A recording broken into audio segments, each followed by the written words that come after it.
ये हैं अबू, बस इनको ये इधर एक नाक वाली नाली लगी हुई है और ये रात अच्छी गुजर गई। ये उन्होंने ऑपरेशन किया, ये कोई वो लगाया है, वो स्टोमक बैग जो होता है ना, वो स्टूल के लिए।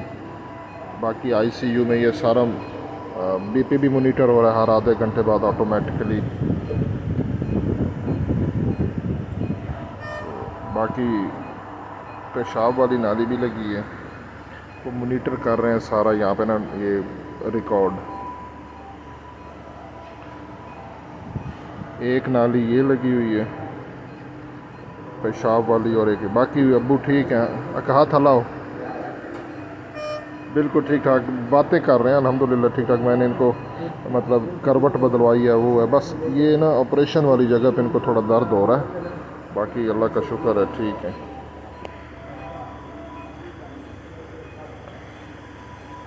ठीक है बंद सारे, अल्लाह हाफिज़।